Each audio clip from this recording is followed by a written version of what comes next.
लेकिन इस बार उसकी आंखों में कुछ और भी था, जैसे वह किसी ऐसे जवाब की तलाश में हो जिसे वह खुद भी समझ नहीं पा रही थी। शेन याओ याओ की आंखों में अब भी वही घमंड मौजूद था, लेकिन उस घमंड के पीछे गहरी थकान भी साफ दिखाई दे रही थी। स्वाभाविक था, मैं जानता था कि इस समय वह बेहद थक चुकी होगी। वह हमेशा अपनी प्रतिष्ठा और छवि को सबसे अधिक महत्व देती थी। आज मैं और कियान शेंग सबके सामने उसकी इज्जत पर चोट कर चुके थे। अगर वह उसी समय वहां से चली जाती तो शायद इतनी शर्मिंदगी महसूस नहीं करती, लेकिन वांग जिक्यांग के लिए उसने वहीं रुकना चुना। यह उसका अपना फैसला था और हर फैसले की एक कीमत होती है। उसे भी अपनी पसंद के परिणाम स्वीकार करने ही होंगे। आखिर वह एक सफल और दृढ़ निश्चयी सीईओ थी। कम से कम इतनी मानसिक ताकत तो उसमें होनी ही चाहिए थी। लेकिन मुझे उम्मीद नहीं थी कि वह उल्टा मुझे ही दोष देने आएगी। मैंने हल्की सी नाक से आवाज निकाली, बस इतना ही। लेकिन मेरा यह रवैया देखते ही उसका चेहरा और कठोर हो गया। कुछ पल की चुप्पी के बाद उसने भौहें सिकोड़ लीं। तुम ही थे जिसने तलाक की बात शुरू की थी। अब पछताने का कोई फायदा नहीं है। मैंने उसकी ओर देखा। तलाक की बात मैंने शुरू की थी, तो फिर मुझे पछताना क्यों चाहिए? तुम्हें पछतावा नहीं है? शेन याओ याओ ने तीखे स्वर में पूछा। अगर पछतावा नहीं है तो फिर तुमने कियान शेंग को झीकियांग को सबके सामने अपमानित करने क्यों दिया? और तुम जानते हो वह कितना दुखी है। वह कोई घर तोड़ने वाला आदमी नहीं है। वह इतने सालों से चुपचाप मेरी रक्षा करता आया है। उसने मेरे लिए बहुत कुछ त्याग किया है, लेकिन तुम्हारी और कियान शेंग की कुछ बातों ने उसे सबकी आलोचना का निशाना बना दिया। अब खुश हो तुम? उसकी हर बात में वांग झिकियांग के लिए चिंता भरी हुई थी। एक पल के लिए भी उसने अपनी बेइज्जती की बात नहीं की। उसे सिर्फ उसकी परवाह थी। तभी मुझे एहसास हुआ कि वांग झिकियांग उसकी जिंदगी में कितना महत्वपूर्ण हो चुका है। मैं व्यंग्य से हंस पड़ा। अगर तुम्हें उसकी इतनी चिंता है तो उसे थोड़ा छिपाकर रखा करो, कम से कम हमारे तलाक की सारी कानूनी प्रक्रिया पूरी होने तक। उसके बाद चाहे जैसे साथ घूमो, वरना फिलहाल तो लोग उसे वही कहेंगे जो वह दिख रहा है। तीसरा व्यक्ति, और कुछ समय के लिए उसे यही पहचान स्वीकार करनी होगी। मेरी बात सुनकर शेन याओ याओ का चेहरा पूरी तरह बदल गया। उसकी आंखों में गुस्सा साफ दिखाई दे रहा था। वह मुझे घूरती रही, फिर धीमे लेकिन ठंडे स्वर में बोली, गुयुआन चाओ, मैंने कभी नहीं सोचा था कि तुम ऐसे बन जाओगे। मैं हल्का सा मुस्कुराया। मैं बदल गया हूं? मुझे तो ऐसा नहीं लगता। शुरू से लेकर आज तक मैं हमेशा ऐसा ही था। बदला कोई है तो वह तुम हो। मेरी बात सुनकर वह चुप हो गई। मैंने आगे कुछ नहीं कहा। मैं मुड़कर रेलिंग के पास चला गया, सिगरेट सुलगाई और दूर शहर की रोशनी देखने लगा। पीछे खड़ी शेन याओ याओ ने गहरी सांस ली। ऐसा लग रहा था जैसे उसने कोई फैसला कर लिया हो। कुछ क्षण बाद उसकी आवाज फिर सुनाई दी। मुझे पता है तुम मुझसे नफरत करते हो। तुम अब भी मुझे भूल नहीं पाए हो। लेकिन गुयुआन चाओ, मैं तुम्हें साफ बता देना चाहती हूं, मैं अब तुमसे बिल्कुल प्यार नहीं करती। मैंने बिना उसकी ओर देखे जवाब दिया। मुझे यह पहले से पता है, इसीलिए तो हम तलाक ले रहे हैं। वह कुछ क्षण के लिए चुप हो गई, फिर बोली, तो आज के बाद अगर कभी हमारा सामना हो तो हम एक दूसरे को अनदेखा करेंगे। अच्छे पूर्व साथी वही होते हैं जो एक दूसरे को मरा हुआ समझ लें। मैंने कोई जवाब नहीं दिया। शायद उसकी नजर में मैं वही आदमी था जो अब भी उससे चिपका हुआ था, जो उससे अलग होने के बाद भी उसे नहीं छोड़ पाएगा। लेकिन वह नहीं जानती थी, वह गुयुआन चाओ बहुत पहले मर चुका था। अगर उसने मुझे कभी सचमुच समझा होता तो वह जानती कि मैं कैसा इंसान हूं। जब मैं प्यार करता हूं तो पूरे दिल से करता हूं, और जब छोड़ देता हूं तो सचमुच छोड़ देता हूं। मेरी चुप्पी को उसने किसी और अर्थ में लिया। उसे लगा मैं इतना आहत हूं कि उससे विदा तक नहीं कह पा रहा। आखिरकार वह मुड़ी और जाने लगी।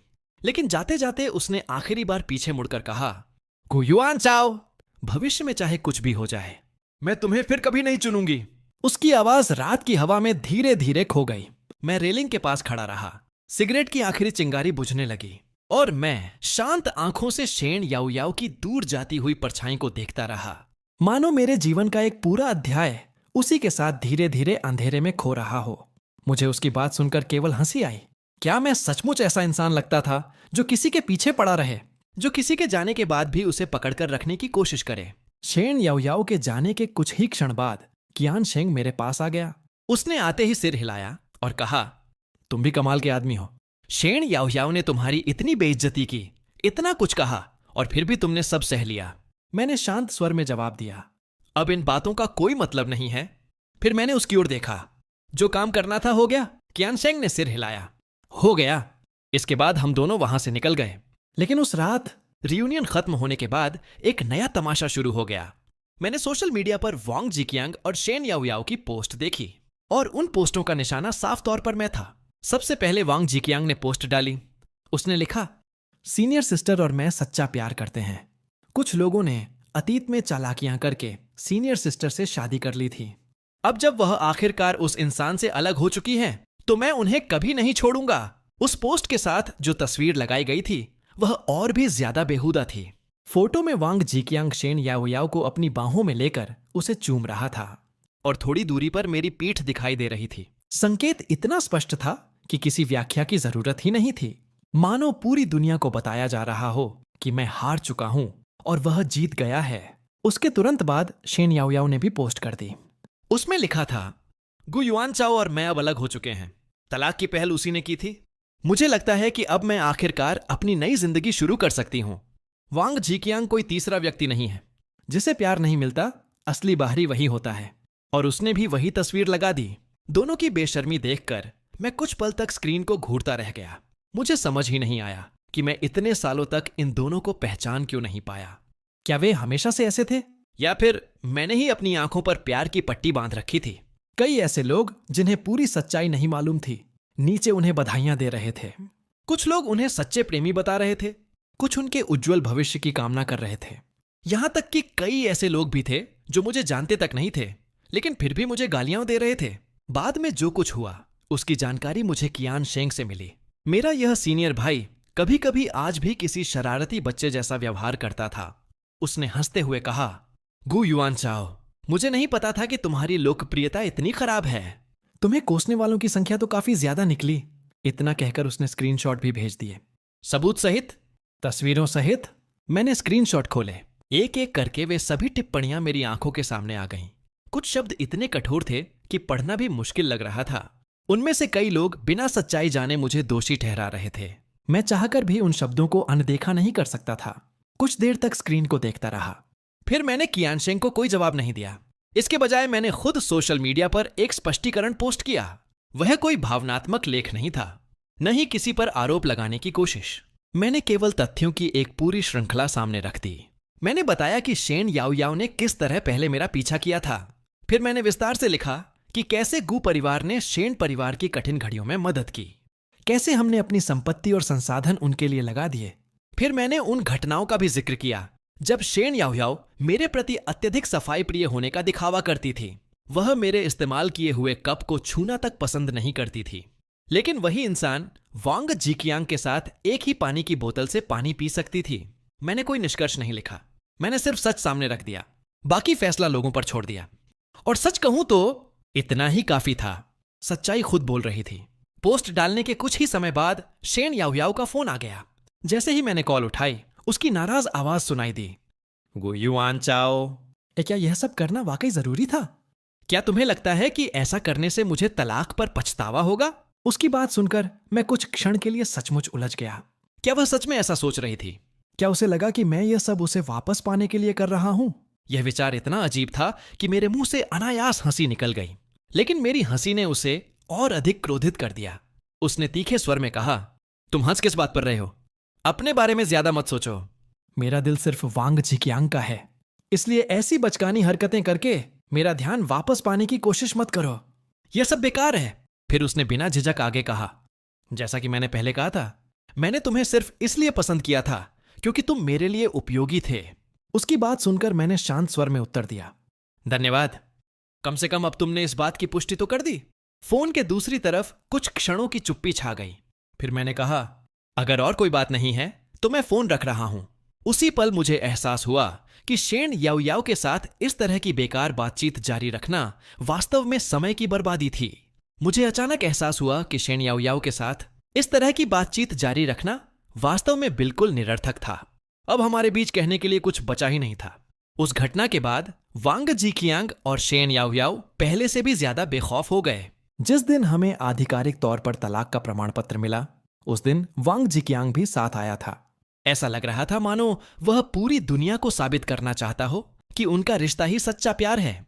तलाक की प्रक्रिया पूरी होते ही शेन याओयाओ और वांग जिकियांग सीधे विवाह पंजीकरण कार्यालय पहुंच गए और उसी दिन उन्होंने अपनी शादी भी दर्ज करा ली। बाद में दोनों ने सोशल मीडिया पर इसकी घोषणा भी कर दी। लेकिन मुझे तो इसकी खबर भी नहीं होती। मैं बहुत पहले ही दोनों को ब्लॉक कर चुका था। यह सब मुझे कियान शेंग ने बताया। उसने हंसते हुए कहा, चलो आज रात जश्न मनाते हैं। तुम्हारी आजादी का जश्न? आखिरकार तुम फिर से अकेले हो गए हो। मैं मुस्कुरा पड़ा। सच कहूं तो यह वाकई जश्न मनाने लायक बात थी। उस रात हम दोनों एक बार में गए, लेकिन मजेदार बात यह थी कि कियान शेंग मुझसे भी ज्यादा शराब पी रहा था। उसे देखकर कोई भी यही सोचता कि तलाक मेरा नहीं, उसका हुआ है। जब हम वापस निकलने ही वाले थे, तभी एक युवती हमारे सामने आकर रुकी। उसने विनम्रता से पूछा, हेलो, क्या आप गु युआन चाओ हैं? मैं थोड़ा हैरान रह गया। वह मुझे जानती थी, लेकिन मैं उसे पहचान नहीं पा रहा था। मैंने ध्यान से उसके चेहरे को देखा, बहुत कोशिश की, लेकिन फिर भी याद नहीं आया कि वह कौन है। शायद उसने मेरी उलझन भरी निगाहें देख ली थीं। वह हल्का सा मुस्कुराई और अपना हाथ आगे बढ़ाते हुए बोली, हेलो, मैं जिंग जिंग हूं, कियान शेंग की छोटी बहन। उसका नाम सुनते ही मैं खुद को रोक नहीं पाया और हंस पड़ा। मेरी यादों में झिंगजिंग अभी भी वही छोटी सी बच्ची थी जो अपने भाई के पीछे पीछे घूमती रहती थी। मुझे यकीन ही नहीं हुआ कि वह इतनी बड़ी हो चुकी है, और उससे भी ज्यादा इतनी खूबसूरत। अब वह कॉलेज में पढ़ रही थी। छुट्टियों के दौरान वह कियान शेंग के घर रह रही थी। आज जब वह बाहर निकली तो अपनी चाबियां साथ ले जाना भूल गई। उधर घर के इलेक्ट्रॉनिक लॉक की बैटरी भी खत्म हो चुकी थी, इसलिए वह मजबूरी में अपने भाई को ढूंढते हुए यहां तक आ गई थी। आखिरकार मैं और जिंगजिंग मिलकर कियान शेंग को घर छोड़ने निकले। रास्ते भर हमारी काफी बातें हुईं। सच तो यह है कि जब आप युवाओं के साथ ज्यादा समय बिताते हैं तो अचानक अपनी उम्र का एहसास होने लगता है। ऐसा लगता है जैसे दुनिया बहुत तेजी से आगे बढ़ रही है और आप पीछे छूटते जा रहे हैं। शायद इसी वजह से शेन याओ याओ ने वांग जीकियांग को इतनी जल्दी स्वीकार कर लिया था। युवा दिमाग सचमुच तेज और चुस्त होते हैं।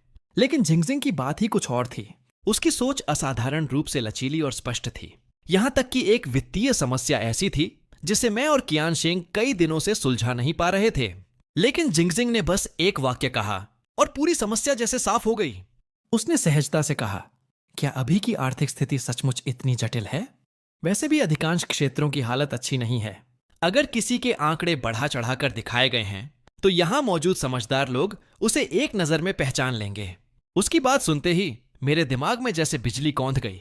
उसी पल मुझे समझ आया कि पेड़ों को देखते देखते मैं पूरा जंगल देखना ही भूल गया था। मैं और कियान शेंग लगातार इस बात पर ध्यान दे रहे थे कि परियोजना कैसे हासिल की जाए, लेकिन हमने परियोजना की मूल समस्या पर ही ध्यान नहीं दिया। असल में चाहे यह परियोजना कोई भी कंपनी संभाले, उसकी जटिलताएं और जोखिम वहीं रहने वाले थे। समस्या अवसर में नहीं थी, समस्या उसकी नींव में थी। मैंने तुरंत जिंगजिंग की ओर अंगूठा उठाया। कमाल है, तुमने हमारी आंखें खोल दी। कियान शेंग को घर छोड़ने के बाद मैं सीधे अपने कमरे में लौट आया। उस रात मैंने बिल्कुल भी नहीं सोया। पूरी रात बैठकर प्रस्ताव के कई हिस्सों में संशोधन करता रहा। हर बिंदु को फिर से जांचा, हर जोखिम का पुनर्मूल्यांकन किया। जब सुबह हुई तब तक प्रस्ताव पूरी तरह बदल चुका था। सुबह सुबह मैं और कियान शेंग प्रस्तुति देने निकल पड़े। कियान शेंग को तो संशोधित संस्करण देखने का समय भी नहीं मिला था। हालांकि मैं खुद पर भरोसा रखता था, लेकिन मैं उन लोगों में से नहीं था जो खुद को सर्वज्ञानी समझते हैं। इसलिए निकलने से पहले मैंने प्रस्ताव उसकी ओर बढ़ाते हुए कहा, मैंने कुछ हिस्सों में बदलाव किए हैं, एक बार देख लो। लेकिन उसने बिना देखे ही फाइल वापस मेरी ओर धकेल दी। फिर मुस्कुराकर बोला, जरूरत नहीं, मुझे तुम्हारे काम पर पूरा भरोसा है। उसकी बात सुनकर मेरे मन में एक हल्की सी गर्माहट दौड़ गई। और उसी समय जब कियान शेंग पहली बार संशोधित परियोजना की पूरी रूपरेखा सुन रहा था, उसके चेहरे पर साफ आश्चर्य उभर आया। कियान शेंग घबरा गया था। सच कहूं तो मुझे भी पूरी तरह भरोसा नहीं था, लेकिन बात अब इतनी आगे बढ़ चुकी थी कि पीछे हटने का कोई रास्ता नहीं था। हम सिर्फ हिम्मत जुटाकर आगे बढ़ सकते थे। जब मैंने पूरी परियोजना की प्रस्तुति समाप्त की तो कियान शेंग मेरी ओर झुककर धीरे से बुदबुदाया, यंग मास्टर गु, क्या तुम मेरी पूरी कंपनी ही निगलने की तैयारी कर रहे हो? मैंने उसकी तरफ ठंडी नजर से देखा, लेकिन मानना पड़ेगा ऐसी स्थिति में भी उसका मजाक करने का स्वभाव कायम था। मैंने उसकी बात को अनसुना कर दिया। दूसरी ओर कियान शेंग बेचैनी से परिणामों का इंतजार करता रहा। एक एक करके सभी कंपनियों ने अपनी प्रस्तुति पूरी की। कुछ देर बाद आयोजकों ने मौके पर ही अंतिम परिणाम घोषित किए, और जो हुआ उसने हम दोनों को चौंका दिया।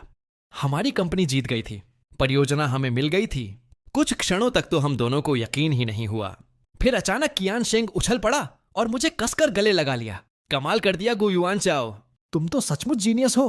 उसकी आवाज खुशी से कांप रही थी, लेकिन मेरे मन में एक अलग ही विचार आया। असल में सबसे ज्यादा श्रेय तो जिंगजिंग को मिलना चाहिए था। अगर उसकी वह एक साधारण सी बात न होती तो शायद मैं कभी समस्या की जड़ तक पहुंच ही नहीं पाता। उसी शाम मैं और कियानशेंग जिंगजिंग को खाने पर ले गए। जब उसे पता चला कि हम उसे धन्यवाद देने के लिए बुला रहे हैं तो वह शर्म से लाल पड़ गई। वह बार बार हाथ हिलाते हुए कहने लगी, मैंने तो बस यूं ही कुछ कह दिया था, मैंने कोई बड़ी मदद नहीं की। लेकिन कियानशेंग को अपनी बहन की तारीफ करने का मौका मिल गया था। वह तुरंत गर्व से मेरी तरफ मुड़ा और बोला, देखा, मैं हमेशा कहता हूं ना कि मेरी बहन बहुत होशियार है। अब मान गए? मैं हंस पड़ा। हाँ, मान गया, वाकई बहुत होशियार है। यह सुनकर जिंगजिंग और भी शर्मिंदा हो गई। उस रात हम तीनों ने बहुत खुशी से खाना खाया। हंसी मजाक चलता रहा। कई दिनों बाद मुझे इतना हल्का और सुकून भरा महसूस हुआ था। चूंकि जिंगजिंग की छुट्टियां चल रही थीं, इसलिए कियानशेंग ने उसे सीधे कंपनी में काम पर लगा दिया। बेचारी विरोध भी नहीं कर पाई। अगर उस रात मेरी मुलाकात शेन याओयाओ से न हुई होती तो शायद वह दिन पूरी तरह परफेक्ट होता। खाना खत्म होने के बाद मैं हाथ धोने के लिए वॉशरूम गया। वापस लौटते समय अचानक सामने शेन याओयाओ आ गई। हम दोनों एकदम आमने सामने आ गए। मुझे देखकर वह कुछ पल के लिए ठिठक गई। फिर उसके होठों पर व्यंग्य भरी मुस्कान उभरी। गुयुआन चाओ, क्या तुमने नहीं कहा था कि इस जिंदगी में फिर कभी मुझे परेशान नहीं करोगे? तो अब मेरा पीछा क्यों कर रहे हो? उसने घृणा से मेरी ओर देखा। क्या तुम्हें पता है कि अभी तुम्हारा व्यवहार कितना घटिया लग रहा है? उसकी बातें सुनकर मैं कुछ सेकंड तक उसे देखता रह गया। जब शेन याओयाओ गुस्से में होती थी तो वह सचमुच बेहद बदसूरत लगती थी। सिर्फ चेहरे से नहीं बल्कि अपने व्यवहार से। मैं हंस पड़ा, दिल से हंसा। और उसी पल मुझे महसूस हुआ कि मैंने कभी इस औरत पर जो सच्चा प्यार लुटाया था वह सचमुच व्यर्थ गया था। मेरी चुप्पी देखकर उसने समझ लिया कि मैं शर्मिंदा हूं। इससे उसका आत्मविश्वास और बढ़ गया। वह और भी अहंकार से बोली, अब मेरी और वांग जिकियांग की जिंदगी बहुत अच्छी चल रही है, इसलिए आगे से मुझे परेशान मत करना। गुयुआन चाओ। उसी समय अचानक एक आवाज सुनाई दी। इतनी देर क्यों लगा दी? मैं कब से तुम्हारा इंतजार कर रही हूं। मैं कुछ समझ पाता उससे पहले ही किसी ने आकर मेरा हाथ पकड़ लिया। एक जोड़ी पतली नर्म बाहें मेरे हाथ में लिपट गईं। ऐसे में किसी का इस तरह सामने से उसका मजाक उड़ाना वह कैसे सहन कर सकती थी? जैसा मैंने सोचा था वैसा ही हुआ। उसका चेहरा तुरंत काला पड़ गया। छोकरी, तुम होती कौन हो? तुम्हें पता भी है मैं कौन हूं? और अभी तुमने क्या कहा? लेकिन जिंगजिंग जरा भी नहीं डरी, बल्कि उसने मासूमियत से सिर टेढ़ा किया। फिर मुस्कुराते हुए बोली, क्यों, क्या आपने चीनी भाषा नहीं पढ़ी? इतना आसान वाक्य भी समझ नहीं आया? उसकी जुबान कियानशेंग से भी ज्यादा तेज थी।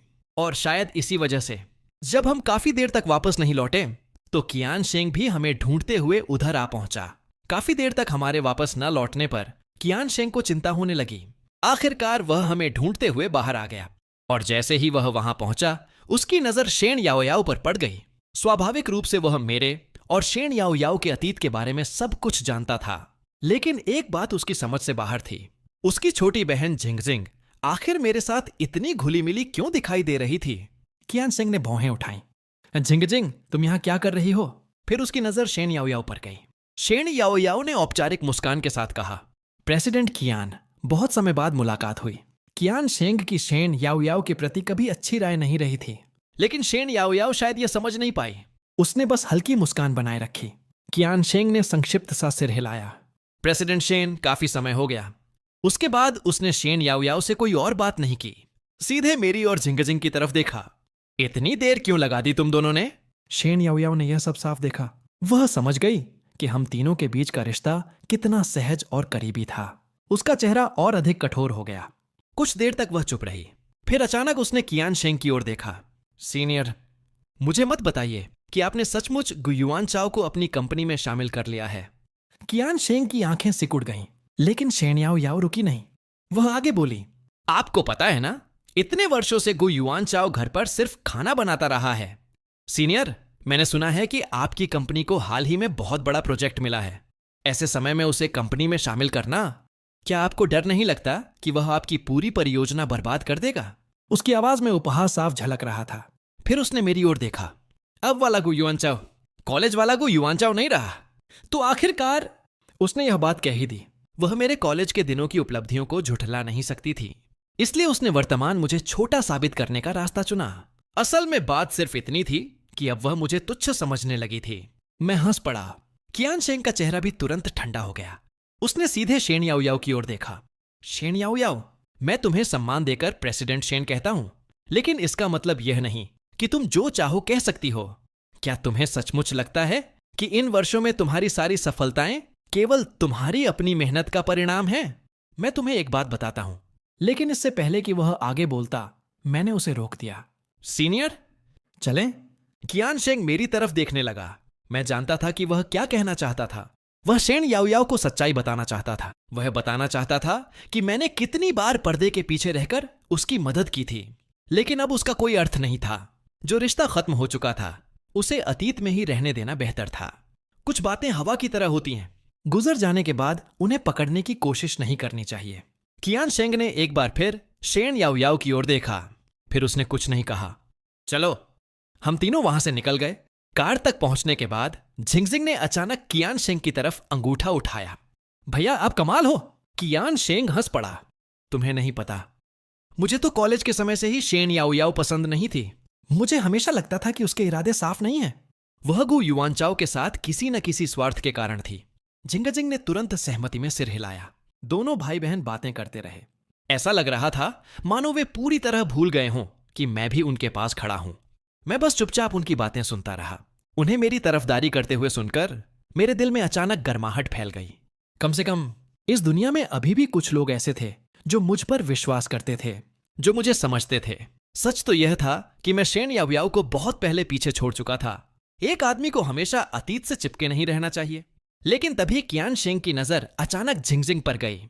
उसके चेहरे पर शरारती मुस्कान उभर आई। वैसे अब तो छोड़ भी दो, कब तक पकड़े रहोगी? उसकी निगाह सीधे झिंगजिंग के हाथ पर थी। तभी झिंगजिंग को एहसास हुआ कि वह अभी भी मेरा हाथ पकड़े हुए है। उसका चेहरा तुरंत लाल हो गया। वह घबराकर पीछे हट गई। मैं तो बस। उसकी आवाज अटक गई। फिर उसने खांसकर खुद को संभालने की कोशिश की। मैं सिर्फ उनकी मदद कर रही थी। मैं मुस्कुरा दिया। मैं जानता था कि झिंगजिंग ने मेरा साथ इसलिए दिया क्योंकि उसे शेन याओ याओ का रवैया पसंद नहीं आया था। और सच कहूं तो उसके इस व्यवहार ने मुझे बहुत सहारा महसूस कराया। झिंगजिंग उम्र में शेन याओ याओ से छोटी थी और सुंदरता में भी किसी से कम नहीं थी। मुझे पूरा यकीन था कि आज की घटना ने शेन याओ याओ के अहंकार पर अच्छी चोट पहुंचाई होगी। और जैसा मैंने सोचा था वैसा ही हुआ। उसी रात शेन याओ याओ मेरे अपार्टमेंट के बाहर आ पहुंची। मैं अभी अभी नहाकर निकला था। तभी बाहर से दरवाजे के हैंडल हिलाने की आवाज आई। फिर बार बार पासवर्ड डालने की बीप सुनाई देने लगी। कई बार प्रयास किया गया, लेकिन हर बार असफल। पहले तो मुझे लगा कोई चोर होगा। मैंने तुरंत प्रॉपर्टी मैनेजमेंट को फोन किया।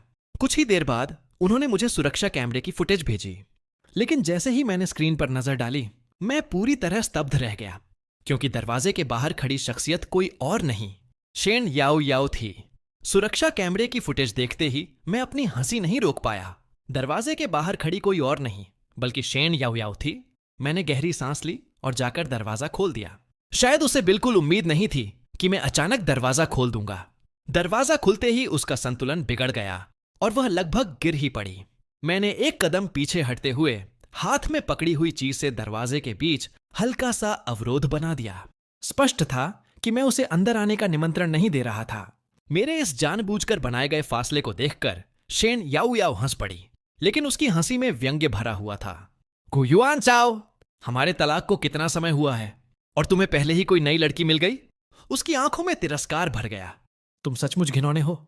एक कॉलेज की लड़की तक पर नजर डाल ली, और वह भी कियान शेंग की छोटी बहन। क्या तुम्हें यह भी नहीं पता कि जहां काम करते हो वहीं रिश्ते नहीं बनाते? एक के बाद एक आरोप, एक के बाद एक ताने। शेन याओ याओ लगातार बोलती रही, लेकिन मैं बस शांत भाव से उसे देखता रहा। जब वह इतना बोल चुकी कि उसकी आवाज तक बैठने लगी, तब मैंने धीरे से गहरी सांस ली।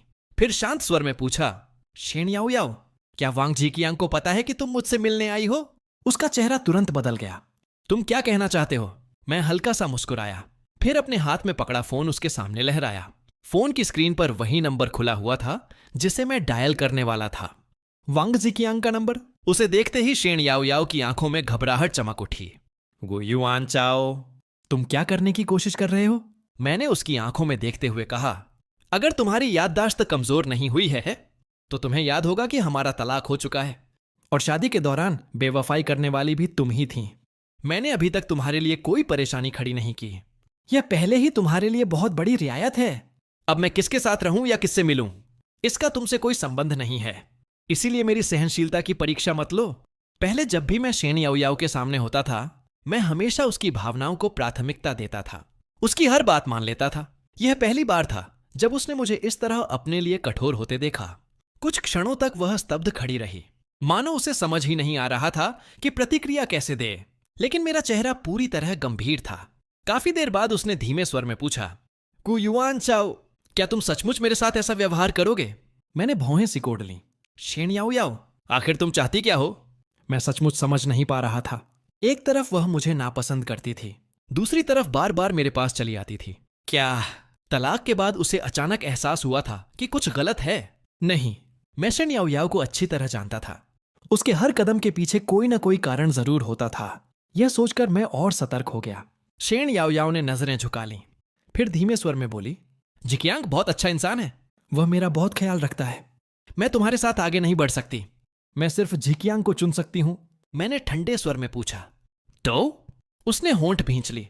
वास्तव में अब इन बातों का कोई अर्थ नहीं था, लेकिन वह फिर भी बोलती जा रही थी, मानो खुद को समझाने की कोशिश कर रही हो, मानो यह सब जोर से कहने पर उसे सुकून मिल जाएगा। आखिरकार स्थिति इतनी असहज हो गई कि मुझे प्रॉपर्टी मैनेजमेंट को बुलाना पड़ा। शेन याओयाओ शराब पीकर आई थी और मैं उसके साथ किसी भी तरह की अनावश्यक उलझन नहीं चाहता था। इसलिए मैंने सीधे वांग जिकियांग को फोन कर दिया। लेकिन उसकी प्रतिक्रिया भी अजीब थी। वो अपार्टमेंट तक तो आ गया, लेकिन ऊपर आने से साफ मना कर दिया। उसने जिद की कि प्रॉपर्टी मैनेजमेंट ही शेन याओयाओ को नीचे लेकर आए। उस रात की घटना वहीं समाप्त हो गई। लेकिन अगली सुबह नया तमाशा शुरू हो गया। वांग जिकियांग ने सोशल मीडिया पर एक वीडियो पोस्ट किया। वीडियो का शीर्षक था, एक अच्छा एक्स वही होता है जो मर चुके इंसान की तरह व्यवहार करे। उसके पूरे वीडियो में इशारा मेरी तरफ था। उसकी कहानी के अनुसार मैं वह पूर्व पति था जो तलाक के बाद भी शेन याओयाओ का पीछा कर रहा था। और देखते ही देखते ढेर सारे लोग उसकी बातों का समर्थन करने लगे। कमेंट्स में मुझे बेशर्म कहा गया। किसी ने लिखा, उसे अभी भी शेन परिवार की संपत्ति चाहिए। किसी ने कहा, वह शेन याओयाओ को अपना सहारा समझता था, इसलिए छोड़ नहीं पा रहा। एक व्यक्ति ने तो यहां तक लिख दिया, मैं प्रेसिडेंट शेन के पूर्व पति को जानता हूं, वह कभी भी असली मर्द नहीं था। दूसरे ने कहा, कॉलेज के समय से ही गु युआनचाओ शेन याओयाओ के पीछे पड़ा हुआ था। मुझे तो शुरू से लगता था कि उसकी नजर सिर्फ शेन परिवार की हैसियत पर थी। इन टिप्पणियों को देखकर मुझे ध्यान से पढ़ने की भी जरूरत नहीं पड़ी। मैं तुरंत समझ गया कि ये लोग कौन हैं। ये वही लोग थे जो कभी शेन याओयाओ के आसपास मंडराते रहते थे। जब मैं उसका पति था तब वे मेरे सामने बहुत विनम्र बनते थे, लेकिन अब जब उनकी वफादारी वांग जिकियांग की तरफ चली गई थी तो वे भी मेरे प्रति ठंडे और शत्रुतापूर्ण हो गए थे। लेकिन सच कहूं तो मुझे अब उनकी कोई परवाह नहीं थी, क्योंकि बहुत पहले ही मैं उन लोगों की असलियत समझ चुका था। मैंने मूल रूप से किसी भी तरह का जवाब देने का इरादा नहीं किया था। लेकिन मेरी उम्मीद के बिल्कुल विपरीत अचानक किसी ने एक स्पष्टीकरण वाला वीडियो पोस्ट कर दिया। वीडियो में साफ दिखाई दे रहा था कि शेन याओयाओ पूरी तरह नशे में मेरे अपार्टमेंट के दरवाजे पर खड़ी थी। उसका बार बार मुझसे चिपकने की कोशिश करना भी स्पष्ट रूप से रिकॉर्ड हो गया था। मुझे नहीं पता था कि वह व्यक्ति कौन था, न ही यह समझ आया कि उसके पास वह फुटेज कैसे पहुंची। और सबसे बड़ी बात, जब वांग जिकियांग मुझे बदनाम कर रहा था तब उसी समय यह व्यक्ति मेरे पक्ष में खड़ा होने का फैसला क्यों कर रहा था? मैं अभी तक इसका जवाब नहीं ढूंढ पाया था कि तभी शेन याओयाओ का फोन आ गया। जैसे ही मैंने कॉल उठाई, उसकी गुस्से से भरी आवाज सुनाई दी, गु युआनचाओ, तुम्हें आखिर क्या हो गया है? जिकियांग बस थोड़ा असुरक्षित महसूस कर रहा था। तुमने वह वीडियो क्यों उजागर कर दिया? गु युआनचाओ, तुम सच में बिल्कुल मर्द नहीं हो। अब तक मैं शेन याओयाओ का सामना अपेक्षाकृत शांत मन से कर लेता था, लेकिन इस बार मुझे सचमुच उस पर बेहद गुस्सा आ गया।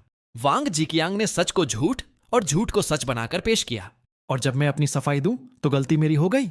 मैं ठंडी हंसी हंसा, फिर कड़े स्वर में बोला, बस करो शेन याओयाओ, तुम और वांग जिकियांग जो भी अस्पष्ट और घटिया खेल खेलना चाहते हो वह तुम्हारी मर्जी है, लेकिन हर बार मुझे उसमें क्यों घसीटती हो? और सुन लो, यह वीडियो मैंने नहीं डाली थी। किसी और को तुम लोगों की हरकतें देखकर बर्दाश्त नहीं हुआ, इसलिए उसने सच सामने ला दिया। लेकिन अगर अगली बार ऐसा कुछ हुआ तो मैं वादा करता हूं कि सच उजागर करने वाला और पलटकर जवाब देने वाला इंसान मैं ही होऊंगा। इतना कहकर मैंने बिना उसे एक और शब्द बोलने का मौका दिए फोन काट दिया। अजीब बात यह थी कि मैंने उसे न जाने कितनी बार ब्लॉक किया था, लेकिन फिर भी वह मुझे फोन करने से कभी नहीं थकती थी, मानो वह किसी भी कीमत पर मुझे पूरी तरह छोड़ना नहीं चाहती थी। बाद में मुझे पता चला कि वह वीडियो वास्तव में जिंगजिंग ने ही पोस्ट की थी। उस दिन वह मूल रूप से मुझसे मिलने ऊपर आना चाहती थी, क्योंकि शेन याओयाओ के सामने उसने मेरा हाथ पकड़ लिया था। उसे चिंता थी कि शायद मैं उससे नाराज हो जाऊं, लेकिन ऊपर आते समय उसने एक ऐसा दृश्य देख लिया जिसकी उसे बिल्कुल उम्मीद नहीं थी। हालांकि यह सब बात की बात थी। इस घटना ने वांग जिकियांग और शेन याओयाओ दोनों को बड़ा झटका दिया। खासकर शेन याओयाओ की प्रतिष्ठा को काफी नुकसान पहुंचा। अपनी छवि सुधारने के लिए उसने तुरंत वांग जिकियांग के साथ अपने विवाह की आधिकारिक घोषणा कर दी। उसने सार्वजनिक रूप से यह भी कहा कि जिस दिन वह मुझसे मिलने आई थी, उसका उद्देश्य केवल शादी से पहले कुछ पुराने मामलों को पूरी तरह समाप्त करना था। उस दिन उसने शराब पी रखी थी, इसलिए स्थिति थोड़ी नियंत्रण से बाहर हो गई। लेकिन चाहे जो भी हो, उसके दिल में अब सिर्फ वांग जिकियांग ही था, और वही व्यक्ति था जिसके बारे में वह हर समय सोचती थी। शेन याओयाओ ने खुलेआम वांग जिकियांग को अपना आधिकारिक जीवन साथी घोषित कर दिया। समाचार पत्रों, वित्तीय पत्रिकाओं और इंटरनेट पर हर जगह दोनों की तस्वीरें छपने लगीं। उसके बाद जब भी कोई सार्वजनिक कार्यक्रम होता, शेन याओयाओ हमेशा वांग जिकियांग को अपने साथ लेकर जाती। कुछ समय तक वांग जिकियांग सचमुच सफलता और प्रसिद्धि के शिखर पर था। अगर मेरी तुलना की जाए तो मैं एक छोड़ा हुआ पूर्व पति था और वह चमक दमक से भरी जिंदगी जी रहा था। लेकिन मेरी स्थिति भी बुरी नहीं थी। मैं और कियान शेंग जिन परियोजनाओं पर काम कर रहे थे, वे लगातार बेहतर परिणाम देने लगीं। हमारे सहयोगी निवेशकों ने न केवल अपनी पूंजी बढ़ाई, बल्कि हमें कई नए प्रोजेक्ट्स से भी जोड़ दिया। विश्लेषण का काम केवल प्रतिभा से नहीं चलता, उसके लिए गहरी समझ, पेशेवर दृष्टिकोण और अत्यधिक सटीकता चाहिए, और यही मेरी सबसे बड़ी ताकत थी। लगातार 3 महीने तक बिना रुके मेहनत करने के बाद कियान शेंग की कंपनी की प्रतिष्ठा पूरे उद्योग में तेजी से बढ़ने लगी, और उसी के साथ मेरा नाम भी लोगों की नजरों में आने लगा। मैं हमेशा पर्दे के पीछे रहना चाहता था, लेकिन कियान शेंग ने साफ मना कर दिया। उसने गंभीर स्वर में कहा, अगर तुम न होते तो हमारी कंपनी कभी इस स्तर तक नहीं पहुंचती। मैं उन लोगों में से नहीं हूं जो सारा श्रेय खुद ले लें। मैं तुम्हारी मेहनत और योगदान साफ देख सकता हूं, गुयुआन चाओ। इसलिए इस बार तुम्हें मेरी व्यवस्था माननी ही पड़ेगी। उसका चेहरा इतना गंभीर था कि मेरे पास मना करने का कोई कारण नहीं बचा। 6 महीने भी पूरे नहीं हुए थे कि मैं उद्योग का एक प्रसिद्ध विश्लेषक बन चुका था। दूसरी ओर शेन याओयाओ और वांग जिकियांग की शादी को 3 दिन हो चुके थे, लेकिन शादी से ठीक एक रात पहले शेन याओयाओ ने शराब पी रखी थी, और उसी नशे की हालत में उसने मुझे फोन किया। शादी से एक रात पहले शेन याओयाओ ने शराब के नशे में मुझे फोन किया था। फोन उठाते ही उसने कहा, गुयुआन चाओ, मेरी शादी होने वाली है, अब तुम मुझे कभी वापस नहीं पा सकोगे। सच कहूं तो शेन याओयाओ अपने बारे में कुछ ज्यादा ही सोच रही थी। मौजूदा समय में मेरे मन में उसके लिए कोई भावना बची ही नहीं थी। मैं तो उसके साथ दोबारा रहने की कल्पना तक नहीं करना चाहता था। शेन याओयाओ और वांग जिकियांग की शादी बहुत धूमधाम से हुई। उन्होंने मुझे भी निमंत्रण भेजा था, लेकिन मैं नहीं गया। हाँ, कियान शेंग वहां गया था, और लौटते ही उसने मेरे सामने शिकायतों का पुलिंदा खोल दिया। वह सोफे पर बैठते ही बोला, मैं सच में समझ नहीं पा रहा कि तुम्हारी एक्स के दिमाग में आखिर चल क्या रहा है, और वह वांग जिकियांग तो उससे भी बढ़कर निकला। मैंने उत्सुकता से उसकी ओर देखा। तब उसने मुझे पूरी कहानी सुनाई। दरअसल शादी वाले दिन वांग जिकियांग के गांव के लगभग सारे रिश्तेदार वहां पहुंच गए थे, और यह कोई 2-4 लोगों का समूह नहीं था, पूरा का पूरा एक बस भरकर आ गया था। असल में शेन याओयाओ की योजना यह थी कि वांग जिकियांग के परिवार वाले शादी में शामिल न हों। कारण यह नहीं था कि वह उनके गांव या आर्थिक स्थिति को नीचा समझती थी, बल्कि वह जानती थी कि दोनों परिवारों का सामाजिक परिवेश पूरी तरह अलग था। इस शादी में उसने उद्योग जगत के कई बड़े लोगों और व्यावसायिक साझेदारों को आमंत्रित किया था। वह इस अवसर का उपयोग अपनी प्रतिष्ठा और प्रभाव बढ़ाने के लिए करना चाहती थी। इसलिए शादी से पहले उसने इस विषय पर वांग जिकियांग से गंभीर बातचीत की थी। वांग जिकियांग ने पूरे विश्वास के साथ कहा था, चिंता मत करो, मेरे माता पिता किसी रिश्तेदार को यहां नहीं लाएंगे। मैंने पहले ही उनसे कह दिया है कि गांव में अलग से एक और दावत रखेंगे। उसकी बात सुनकर शेन याओयाओ संतुष्ट हो गई थी। उसे लगा था कि वांग परिवार इस व्यवस्था को मान जाएगा, लेकिन शादी वाले दिन सब कुछ उल्टा हो गया। सुबह सुबह ही एक बड़ी बस वहां आकर रुकी। वांग जिकियांग के माता पिता सबसे आगे थे। उनके पीछे रिश्तेदारों की लंबी कतार थी। बस से उतरते ही वे उत्साह से चिल्लाने लगे, आओ आओ, आज हमारे बेटे की शादी है, सब लोग पेट भरकर खाना पीना, जल्दी अंदर चलो और सीट पकड़ लो। जब तक शेन याओयाओ और वांग जिकियांग को स्थिति समझ आती तब तक बहुत देर हो चुकी थी। वांग परिवार के लोग पहले ही हॉल में घुस चुके थे। मूल मेहमान अब भी कुछ समझ भी नहीं पाए थे कि उन्हें धक्का देकर किनारे कर दिया गया। जो लोग वहां आमंत्रित थे वे सभी शिक्षित और सभ्य समाज से थे। वे इस तरह की धक्का मुक्की करने वालों से मुकाबला ही नहीं कर सकते थे। वे स्तब्ध खड़े देखते रह गए और दूसरी तरफ वांग परिवार के लोग खाने पर टूट पड़े। जैसे ही झींगे और केकड़े की प्लेटें आईं, कुछ ही सेकंड में सब साफ हो गया। कियान शेंग की बातें सुनकर पहले तो मुझे लगा कि शायद उन्हें औपचारिक समारोहों की आदत नहीं होगी, लेकिन फिर उसने मुझे एक वीडियो दिखाया। वीडियो देखने के बाद मैं सचमुच हैरान रह गया। मुझे लगा, क्या शेन परिवार ने वांग परिवार के बारे में कभी सही तरीके से जांच पड़ताल की भी थी? मुझे अपना और शेन याओयाओ का विवाह याद आ गया। उस समय शेन परिवार शिष्टाचार और रस्मों को लेकर कितना कठोर था।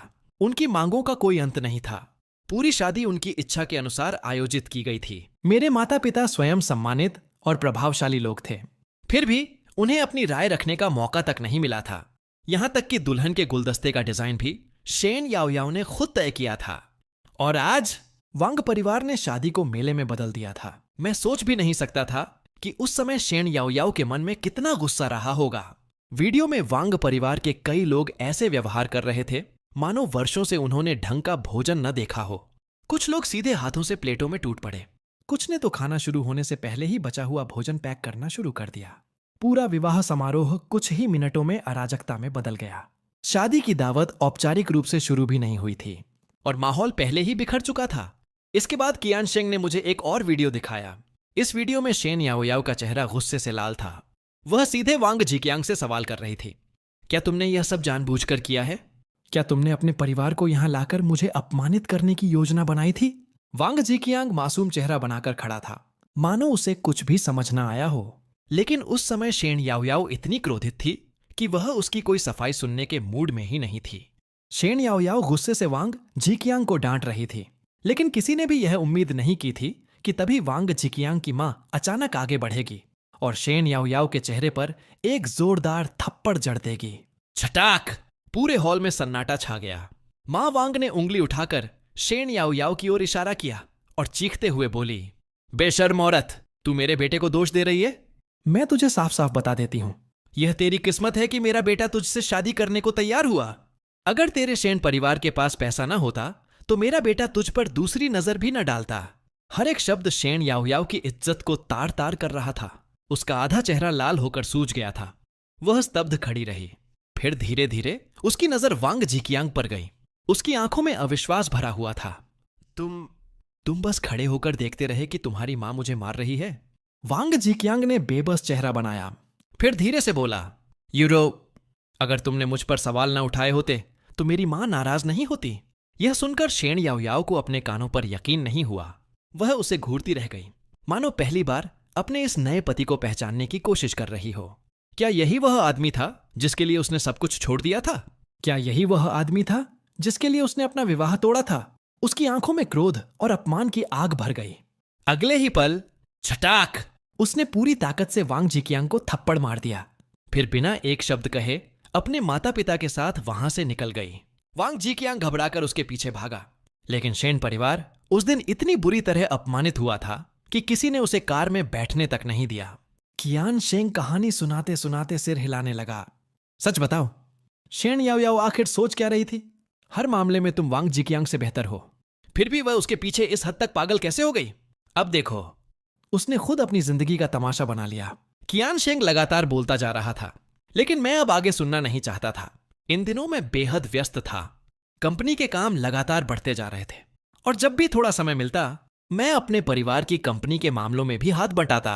धीरे धीरे मुझे महसूस होने लगा कि मेरी जिंदगी फिर से पटरी पर लौट रही है। पहली बार मुझे लगा शेन याओयाओ को खोने के बाद ही मेरी दुनिया सचमुच रोशन हुई है। जब मैंने उसके बारे में सोचना बंद किया तब मेरे दिन पहले से कहीं अधिक शांत और सुखद हो गए। मैंने कियान शेंग को बीच में रोक दिया। उसे लगा शायद मेरे दिल में अभी भी शेन याओयाओ के लिए भावनाएं बाकी हैं। उसका चेहरा तुरंत गंभीर हो गया। भाई, दुनिया में अच्छी लड़कियों की कमी नहीं है। तुम कहीं अभी भी? मैं हंस पड़ा। बिल्कुल नहीं। मेरे लिए शेन याओयाओ अब एक ऐसी इंसान है जिसका कोई महत्व नहीं बचा। कियान शेंग ने मुझे गौर से देखा। सच? शायद उसे अब भी भरोसा नहीं हुआ था। इसलिए मैंने मजाक में हाथ उठाकर कसम तक खा ली। तब जाकर उसके चेहरे पर संतोष दिखाई दिया। उस रात उसने जिद पकड़ ली, आज जश्न मनाएंगे। तुम्हारी नई जिंदगी का जश्न। मैं उसे मना नहीं कर पाया, इसलिए हम दोनों बार चले गए। जिंगजिंग भी हमारे साथ थी, लेकिन वहां पहुंचकर एक अप्रत्याशित दृश्य हमारा इंतजार कर रहा था। हमारी मुलाकात शेन याओयाओ और वांग जिकियांग से हो गई। लगता था शेन याओयाओ अपनी सहेलियों के साथ आई थी और वांग जिकियांग उसका पीछा करते हुए वहां पहुंच गया था। जैसे ही शेन याओयाओ ने उसे देखा, उसके चेहरे पर साफ घृणा उभर आई। तुम यहां क्या कर रहे हो? मैं तुम्हें देखना भी नहीं चाहती। उसने उसकी ओर देखना तक उचित नहीं समझा। पीठ फेरकर अपनी सहेलियों के साथ शराब पीने लगी। लेकिन वांग जिकियांग जाने वाला नहीं था। अचानक वह सबके सामने घुटनों के बल बैठ गया। उसकी आवाज भावुक हो गई। यूरो, सब मेरी गलती है। मेरे माता पिता ने बहुत मुश्किलों में मुझे बड़ा किया है। आज रिश्तेदारों ने उन्हें भड़काया। उन्हें लगा कि लोग उन्हें नीचा दिखा रहे हैं, इसीलिए वे शादी में आ गए। असल में अब उन्हें भी अपनी गलती का एहसास है। वे तुमसे माफी मांगना चाहते थे, लेकिन उन्हें डर था कि तुम अभी भी नाराज हो। यूरो, मैंने तुम्हारे साथ गलत किया। तुम्हें मुझसे नाराज होने का पूरा अधिकार है, लेकिन मैं उम्मीद करता हूं कि तुम मुझे माफ कर दोगी। जब वह घुटनों पर बैठा यह सब कह रहा था, तो उसका चेहरा बिल्कुल ऐसे उठा हुआ था जैसे किसी नाटक का हीरो हो। सटीक 45 डिग्री के कोण पर जिंगजिंग और कियान शेंग दोनों के चेहरे पर घृणा साफ दिखाई दे रही थी। खासकर कियान शेंग तो बुरी तरह परेशान हो चुका था।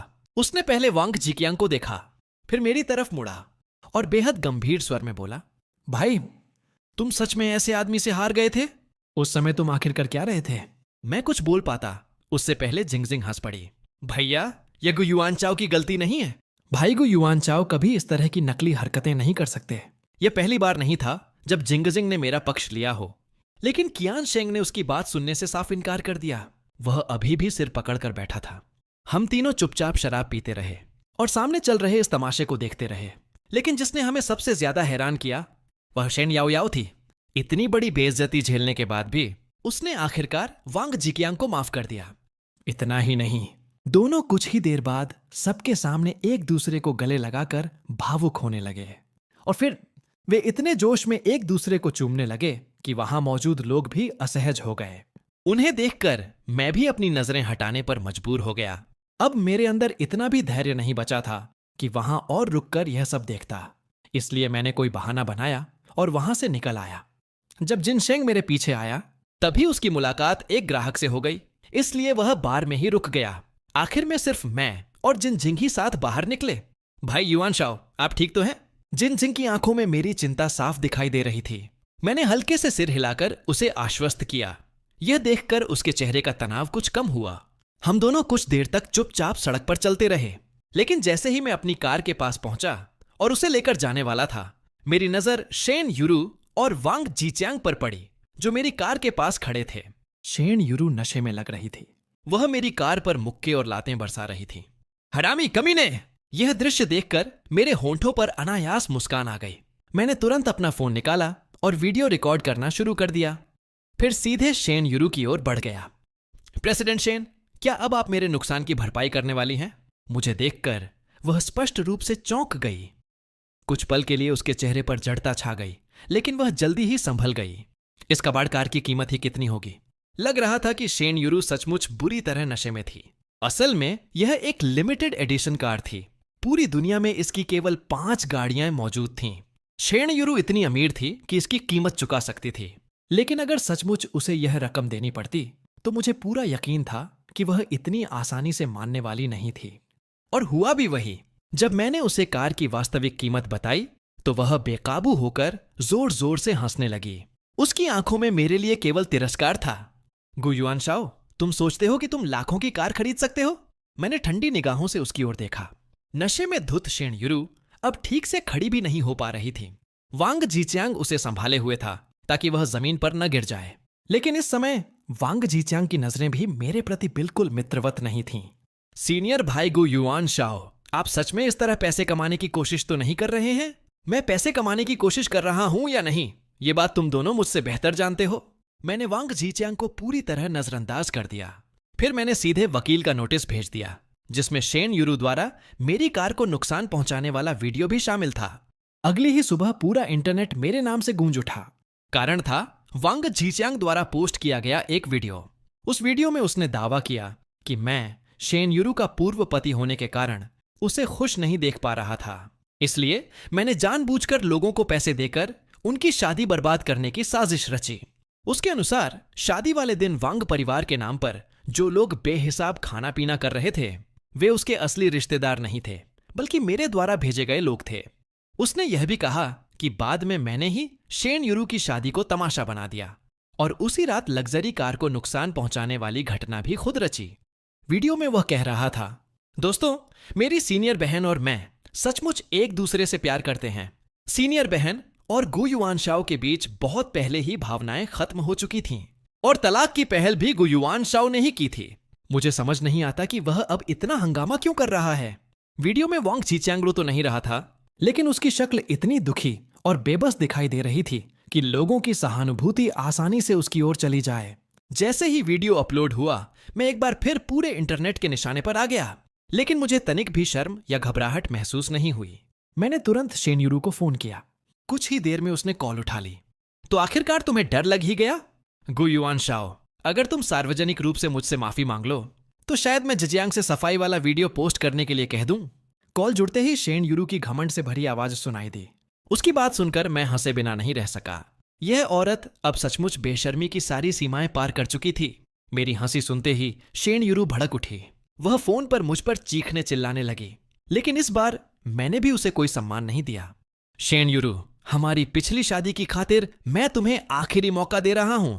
बस एक स्पष्टीकरण वाला वीडियो पोस्ट कर दो, मैं इस मामले को यहीं खत्म कर दूंगा। वरना क्या?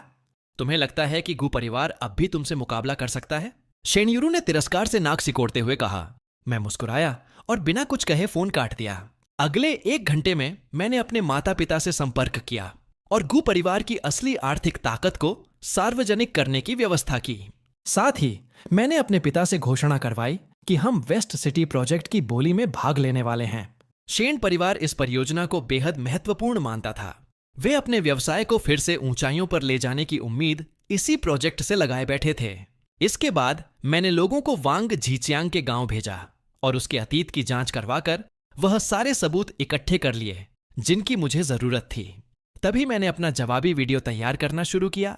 उसी दौरान कार डीलरशिप के सेल्समैन ने भी एक वीडियो जारी किया जिसमें उसने साबित कर दिया कि मेरी कार असली थी, कोई नकली या दिखावटी गाड़ी नहीं। इतना ही नहीं, उसने यह भी बताया कि कार को जो नुकसान पहुंचा था उसकी मरम्मत का खर्च, उस कार की केवल मरम्मत का खर्च ही लाखों युआन तक पहुंचने वाला था। जैसे ही वह वीडियो इंटरनेट पर पोस्ट हुआ, पूरा ऑनलाइन जगत हिल गया। अरे, क्या लोगों ने नहीं कहा था कि गु युआन चाओ बर्बाद हो चुका है? फिर वह इतनी महंगी लग्जरी कार कैसे खरीद सकता है? दोस्तों, जरा यह देखो कि मुझे क्या मिला है। वीडियो पोस्ट करने वाले व्यक्ति ने उसके नीचे एक लिंक भी जोड़ दिया था। जिज्ञासा में बहुत से लोगों ने उस लिंक पर क्लिक किया। उसमें मौजूद सामग्री बेहद सरल थी। वह गु परिवार की ताजा आधिकारिक घोषणा का वीडियो था। जब गु परिवार ने वेस्ट सिटी प्रोजेक्ट की बोली में भाग लेने की घोषणा की तो इंटरनेट पर कई लोगों ने उनका मजाक उड़ाया। क्या गु परिवार पागल हो गया है? उनकी मौजूदा हालत में भी वे शेन परिवार से मुकाबला करने का सपना देख रहे हैं। भाई, उन्हें इतना हल्के में मत लो। गु युआन चाओ अब लिमिटेड एडिशन कार खरीद सकता है। हो सकता है कि गु परिवार इतने सालों से अपनी असली ताकत छिपाकर बैठा हो। इंटरनेट तरह तरह की अटकलों से भर गया। इसी बीच शेन यूए ने फिर मुझे फोन किया। गु युआन चाओ, क्या यह सब करना सच में जरूरी था? सिर्फ मुझसे मुकाबला करने के लिए तुमने अपने माता पिता को भी इसमें घसीट लिया? गु युआन चाओ, क्या तुम्हें जरा भी शर्म नहीं आती? फोन पर उसकी आवाज ऐसे लग रही थी जैसे कोई गुस्से से पागल हुआ मुर्गा लगातार लड़ने को तैयार हो। उसके हर शब्द में कटुता और झर भरा हुआ था। अब उसमें एक सफल महिला सीईओ जैसी गरिमा का नामो निशान भी नहीं बचा था। मैंने केवल ठंडी हंसी हंसी। जब उसने देखा कि मैं नाराज नहीं हो रहा हूं तो वह और अधिक भड़क गई। बस भी करो, जल्दी से सब साफ कर दो, वरना जब असली बोली शुरू होगी तब गु परिवार क्या करेगा? उसके सवालों का जवाब देने की मुझे कोई आवश्यकता महसूस नहीं हुई। मैंने शांत स्वर में कहा, शेन यूरू, बस इंतजार करो और देखती रहो। मैं तुम्हें पहले ही एक मौका दे चुका हूं। सच कहूं तो शुरुआत से ही ऐसा नहीं था कि मेरे दिल में शेन यूरू के लिए कोई भावना नहीं बची थी। हालात हमेशा ऐसे नहीं थे। असल समस्या यह थी कि शेन यूरू बार बार अपने ही हाथों सब कुछ बर्बाद करती रही। इतने लंबे समय तक वह लगातार मुझे निशाना बनाती रही, मानो मुझे मिट्टी में मिलाकर ही उसे खुशी मिलती हो। लेकिन अफसोस, अब गु युआनचाओ वह पुराना गु युआनचाओ नहीं रहा था। मैंने ठंडे स्वर में फोन काट दिया और आधिकारिक रूप से घोषणा कर दी कि मैं गु परिवार में वापस लौट आया हूं। इसके बाद लोगों का ध्यान धीरे धीरे गु परिवार के व्यवसायों की ओर जाने लगा और फिर लोगों को एक बात समझ आने लगी। गु परिवार कभी वास्तव में कमजोर पड़ा ही नहीं था। वह अब भी पहले की तरह शक्तिशाली था, शायद पहले से भी अधिक मजबूत। जब यह बात शेन यूरू को पता चली तो उसे ऐसा लगा मानो उसके साथ धोखा हुआ हो। वह घबराई हुई मेरे पास पहुंची और जवाब मांगने लगी। तुमने मुझसे झूठ क्यों बोला? झूठ? मैंने कब झूठ बोला? मैंने उस शेन यूरू की ओर देखा जो घबराहट में भागती हुई मेरे पास आई थी। आज वह किसी देवी जैसी नहीं लग रही थी। उसका चेहरा थका हुआ और बिखरा बिखरा सा दिखाई दे रहा था। उसे देखते हुए मुझे ऐसा महसूस हुआ जैसे एक पूरी जिंदगी बीत चुकी हो। काफी देर बाद मैंने उसकी ओर देखकर कहा, शेन यूरू, तुम्हें मेरे पास आने की कोई जरूरत नहीं है। तलाक सिर्फ मैं ही नहीं चाहता था। अब इस तरह मेरे पीछे पीछे घूमने से क्या तुम खुद को महान साबित करना चाहती हो? तुम कभी भी वांग जीचांग जितनी महत्वपूर्ण नहीं हो सकती। शेन यूरू ने तुरंत पलटकर कहा, सच में? तो फिर तुम यह स्वीकार करने की हिम्मत क्यों नहीं करते कि शादी में आने वाले वे लोग वांग जीचांग के रिश्तेदार थे? जैसे ही मैंने वांग जीचांग का नाम लिया, शेन यूरू एकदम चुप हो गई। काफी देर तक वह कुछ नहीं बोली। मुझे पता था कि अब उसके पास कहने के लिए कुछ बचा ही नहीं था। मैं मुड़ा और घर जाने लगा, लेकिन तभी पीछे से शेन यूए की आवाज आई, गु युआनचाओ, क्या तुमने कभी मुझे अपना सब कुछ दिया ही नहीं? मैं कुछ पल रुका और फिर शांत स्वर में उत्तर दिया, शेन यूए, मैंने तुम्हें अपना सब कुछ दिया था, लेकिन मेरे माता पिता ने नहीं दिया, और आज मैं उनका आभारी हूं कि उन्होंने ऐसा नहीं किया। घर पहुंचने के बाद मैंने अपनी जांच से जुड़े सारे दस्तावेज इंटरनेट पर अपलोड कर दिए।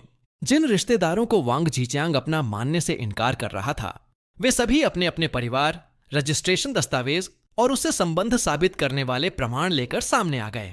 मैंने लोगों को उनके पास भेजा और बताया कि वांग जीचांग अब उन्हें अपना रिश्तेदार मानने से इनकार कर रहा है, क्योंकि वे शादी में मौजूद थे और इसके लिए उनसे मुआवजा भी मांगा जा सकता है। पैसा देने से बचने के लिए उन सभी लोगों ने जी जान लगाकर साबित करना शुरू कर दिया कि वे सचमुच वांग जीचांग को जानते हैं और उसके रिश्तेदार हैं, और इसी के साथ सारी अफवाहें अपने आप ढह गईं। वांग जीचांग का अपने ही रिश्तेदारों से मुकरना और मुझे फंसाने की कोशिश करना इंटरनेट यूजर्स को बेहद घिनौना लगा। इसके बाद मैंने पुलिस रिपोर्ट भी सार्वजनिक कर दी, जिसमें दिखाया गया था कि मैंने वांग जीचांग पर मानहानि का मुकदमा दायर किया है और मैं किसी भी तरह का समझौता करने को तैयार नहीं था। वांग जीचांग को छुड़वाने के लिए शेन यूए को काफी भागदौड़ करनी पड़ी। बाद में मुझे पता चला कि जैसे ही वांग जीचांग बाहर आया, पूरे वांग परिवार ने मिलकर शेन यूए को घेर लिया। उनका मानना था कि शेन यूए अशुभ है। अगर यह औरत हमारे बेटे की जिंदगी में न आई होती तो हमारा बेटा कभी हिरासत में नहीं जाता। शेन यूए जैसी अमीर घर में पली बढ़ी लड़की उनके सामने कहां टिक पाती। वह वहीं खड़ी रह गई और वांग जीचांग की मां उसे लगातार कोसती रही। बाद में उस बूढ़ी औरत ने साफ कह दिया कि जब तक उसे 10 लाख युआन नहीं मिलते, वह वापस घर नहीं जाएगी। मजबूर होकर शेन यूए ने तुरंत पैसे ट्रांसफर कर दिए। तब जाकर वह बुजुर्ग दंपत्ति वहां से गए। उनके जाते ही शेन यूए ने गुस्से से वांग जीचांग को घूरा। तुमने कहा था कि तुम मेरी रक्षा करोगे, तो यही है तुम्हारी रक्षा करने का तरीका? शेन यूए बेहद स्वार्थी और व्यवहारिक स्वभाव की महिला थी। अब उसे स्पष्ट दिखाई देने लगा था कि वांग जीचांग की पृष्ठभूमि और उसकी दुनिया बिल्कुल अलग है। असल में उसके मन में तलाक का विचार भी आने लगा था। लेकिन वांग जीचांग जैसा व्यक्ति, जिसने बड़ी मुश्किल से शेन परिवार के सामाजिक और आर्थिक दायरे में जगह बनाई थी, उसे इतनी आसानी से छोड़ने वाला नहीं था। जब पैसा और स्वार्थ बीच में आ गए तो दोनों एक दूसरे पर टूट पड़े, मानो वे एक दूसरे को पूरी तरह बर्बाद कर देना चाहते हों। मुझे यह भी सुनने में आया कि शेन परिवार के कई व्यापारिक साझेदारों को वांग जीचांग ने नुकसान पहुंचाना शुरू कर दिया था। जारी, वांग जीचांग की हरकतों की वजह से शेन यूए के पास कोई और रास्ता नहीं बचा था। आखिरकार उसे वांग जीचांग को वापस घर बुलाना पड़ा। हाल ही में दोनों ने झगड़ना भी बंद कर दिया था और फिर से साथ साथ बड़े और आलीशान कार्यक्रमों में दिखाई देने लगे थे। उधर मैं भी गु परिवार का प्रतिनिधित्व करते हुए अलग अलग व्यावसायिक आयोजनों में जाने लगा। जब भी किसी कार्यक्रम में मेरी और शेन यूए की मुलाकात होती, वह मुझे एक अजीब और जटिल नजरों से देखती। उन आंखों में पछतावा, दर्द और अनकहे भाव सब कुछ मिला जुला होता था। आखिरकार गु परिवार ने वेस्ट सिटी प्रोजेक्ट सफलतापूर्वक हासिल कर लिया, जबकि शेन परिवार टूटने की कगार पर पहुंच चुका था। आखिर में शेन यूए मेरे सामने मदद मांगने आ गई। गु युआनचाओ, मुझे माफ कर दो। मुझे पता है कि मुझसे गलती हुई थी। क्या तुम मेरी मदद कर सकते हो? मुझे पता है कि गु परिवार के पास इतनी क्षमता है। अगर तुम थोड़ा सा भी निवेश कर दो तो हमारा शेन परिवार फिर से खड़ा हो सकता है। वह अब भी उम्मीद कर रही थी कि मैं एक बार फिर उसे ऊपर उठाने में मदद करूंगा। मैंने उसे देखा और मन ही मन कड़वाहट भरी मुस्कान दी। शेन युए, क्या तुम्हें अंदाजा है कि उन 3 सालों में मैंने कितना कुछ खोया था? तुमने गु परिवार के सारे संसाधनों का इस्तेमाल किया, उनसे जितना फायदा उठा सकती थी उठाया, और फिर बिना जरा भी हिचकिचाहट के मुझे छोड़ दिया। मैंने तुम्हें समझाने की कोशिश की थी कि मैं तुमसे प्यार करता हूं। मैंने तुम्हें यह भी बताया था कि वांग जीचियांग तुम्हारे लिए सही इंसान नहीं है, लेकिन तुमने मेरी एक भी बात नहीं सुनी। तुमने खुद वांग जीचियांग को चुना। शेन युए कुछ कहना चाहती थी, वह सफाई देने लगी, लेकिन मैंने उसे बीच में ही रोक दिया। मैंने गहरी सांस ली और शांत स्वर में कहा, यह हमारी आखिरी मुलाकात होगी। उस दिन के बाद मैंने फिर कभी शेन युए को नहीं देखा। हालांकि जब आखिरी बार मैंने उसे देखा था, उसका थका हुआ और टूटा हुआ चेहरा देखकर मेरे दिल में हल्का सा दर्द जरूर उठा था। कहते हैं जब कोई आदमी नरम पड़ जाता है तो वह अपने फैसलों पर टिक नहीं पाता। मुझे डर था कि कहीं मैं भी कमजोर न पड़ जाऊं, इसलिए मैंने उससे मिलना ही बंद कर दिया। सुना था कि शेन युए हर दिन मुझे ढूंढने आती थी। उससे बचने के लिए मैं रोज बहुत सुबह घर से निकल जाता और देर रात लौटता। कई दिनों तक ऐसा चलता रहा। नींद की कमी से मेरी हालत खराब होने लगी थी।